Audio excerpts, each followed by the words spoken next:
Adira stands at the edge of a new beginning, feeling a wave of relief. She's finally arrived. If this child successfully gets into the academy, her mission will be complete. She looks down at the sleeping baby in her arms, knowing that with this, she'll be free from the threat of execution by the hands of the final boss. A quiet voice whispers, asking if Leon has fallen asleep. It's none other than Manhwa, Lord Valschwer, Sheld, the feared and merciless final boss himself. Leon starts to stir, but Val gently places a finger to his lips, signaling for silence. Tomorrow is the entrance exam, and Adira reminds herself she must give her all as Leon's tutor. But before she can gather her thoughts, Val calls her name. His fingers brush her lips, and with finality, he announces that starting tomorrow, she will be his wife. The man's got serious charm. Adira is stunned. Just months ago, her only goal was to change her fate and escape her looming death. But now, everything is spiraling into something entirely different. Panic sets in as the reality dawns on her.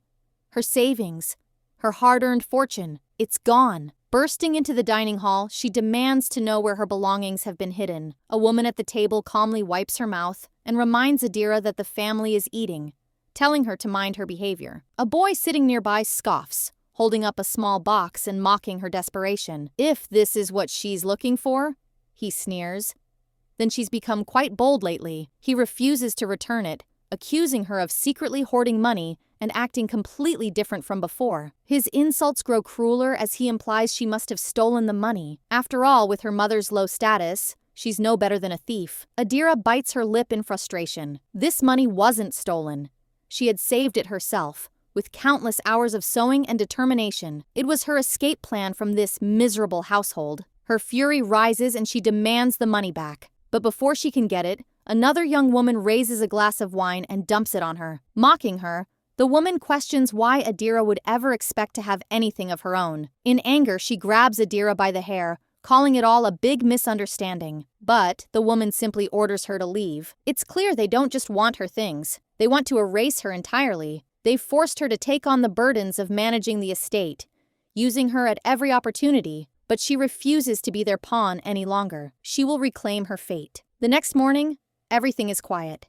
The house is still asleep, and the servants, used to her early chores, suspect nothing. Silently, she slips away. Not a single soul notices her departure. As she steps out into the world alone, a bitter-sweet feeling settles in her chest. She can't help but feel pity for the girl she once was, the Adira who suffered in silence. But that part of her life is behind her now. She's ready to cut all ties with that cruel family. She remembers clearly.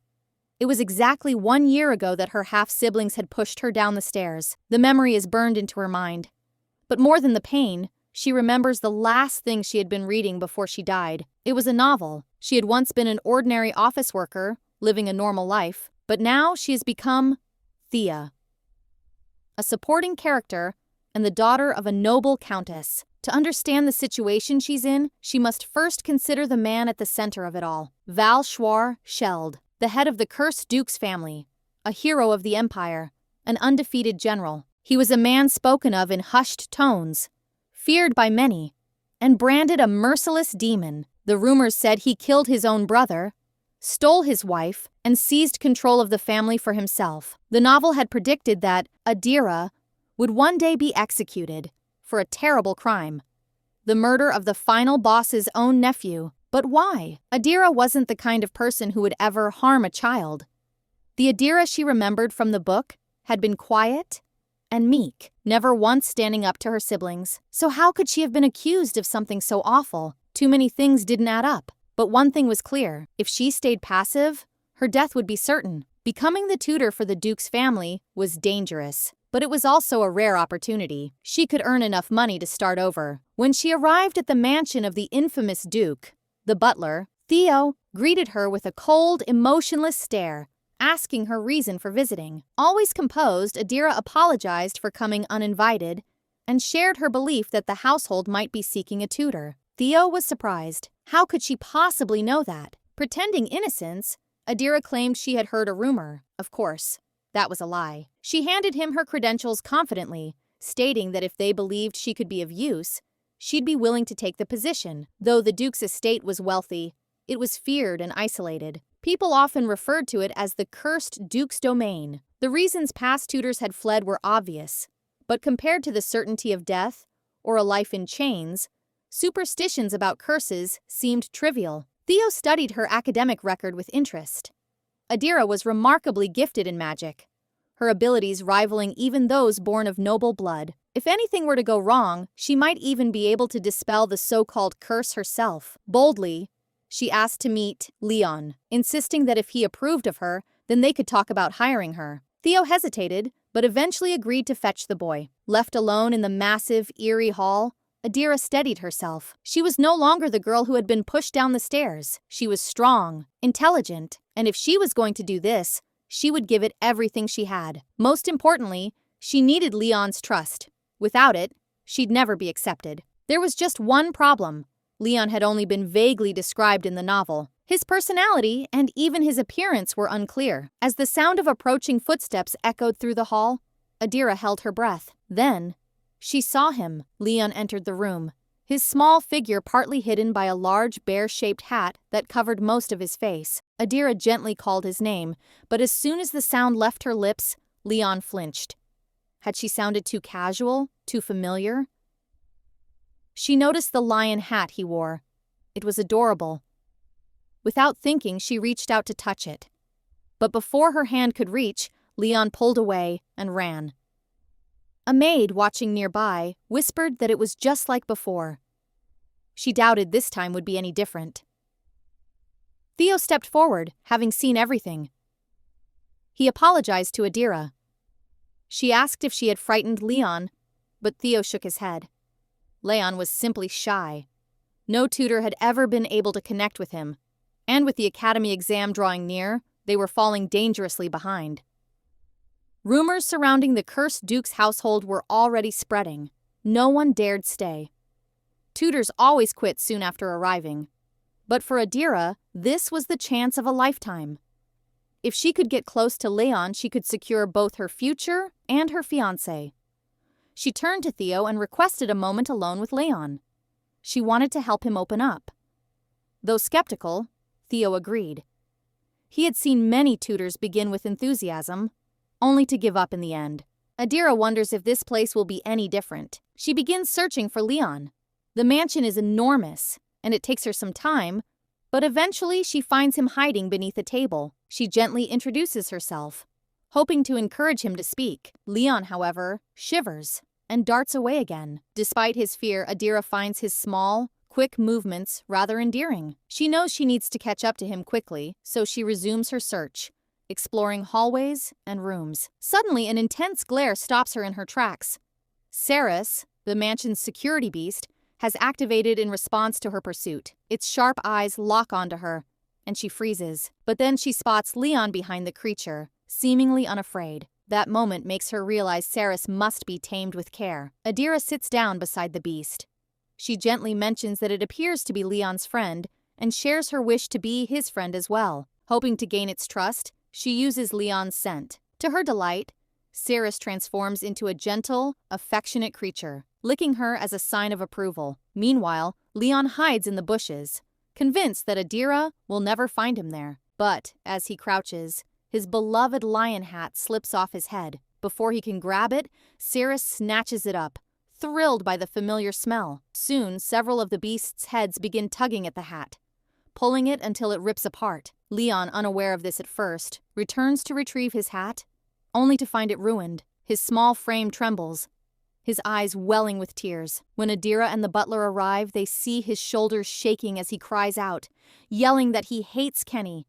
He hates everyone, and he demands that they all leave him alone. He rushes back into the mansion and slams his bedroom door shut. Not long after, notes appear on his door, warning everyone not to enter. Theo sighs deeply and turns to Adira, explaining that the hat was made by Leon's mother. He used to have many more stuffed animals, but after the fire that took the lives of the Duke and Duchess 2 years ago, everything changed. His uncle, Va, took him in and became the head of the family at a young age in the original story. Leon's parents had rarely been spoken of, and Adira had never really thought about them before. But now, she truly understands the depth of Leon's loss. Losing both parents at once?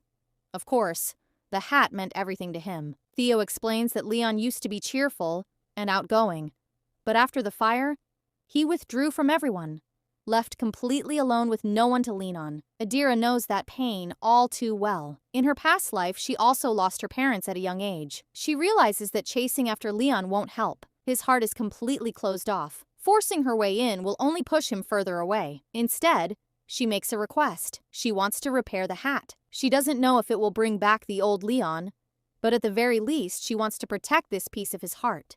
The servants, touched by her determination, eagerly offer their help. They inform her that there are fabric patterns and designs stored within the mansion. Adira thanks them for their kindness. As she examines the materials, she can feel the love stitched into each design. Together, she and the servants begin crafting plush toys for Leon, sewing every piece with care. Watching them all join in, Adira thinks to herself, Leon is not truly alone. Inside his room, Leon sits on his bed, thinking about his past tutors who always called him a failure. He assumes Adira must feel the same way. His stomach growls, but he ignores it. Then, curiosity pulls at him. He steps outside and sees something waiting for him. A plush toy. He picks it up, eyes wide in surprise. His mother's stuffed toys have returned. And then, on the dining table, he spots his lion hat, completely restored. A letter sits beside it, filled with Adira's heartfelt words and an apology for what happened. Elsewhere, Adira asks the servants if Leon has come out of his room. Theo, eyes shining with emotion, happily tells her that Leon is currently eating. The servants are amazed by her cleverness. By not confronting Leon directly, she allowed him to come out on his own, without feeling pressured. Theo is moved to tears. Adira even managed to restore Leon's treasured hat, exactly the way it was. Even if this story differs from the original, Adira hopes her feelings reach Leon, if only just a little. A door creaks open. Leon steps out hesitantly, his gaze flickering toward Adira. He walks up to her and softly says, "Thank you." The moment feels delicate, but Adira is filled with joy. She smiles warmly and tells him it was her pleasure. More importantly, she reminds him that she didn't do it alone. Everyone helped. Like a shy puppy, Leon turns to the gathered servants and thanks them too. His voice is quiet, but his sincerity is unmistakable. The servants, touched by his gratitude, can't hold back their emotions. Then, Kenny enters, guilt written all over their face. Leon steps forward, bows slightly, and apologizes for saying he hated them. The room fills with a comforting warmth, the weight of past pain slowly beginning to lift. But just as everyone basks in the moment, a maid rushes in with urgent news. Duke Va will be arriving soon.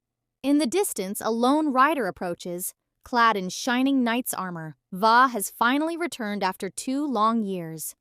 As he nears the mansion, he removes his helmet, revealing a strikingly handsome face. News of Master Val's return after 2 years quickly spreads through the mansion.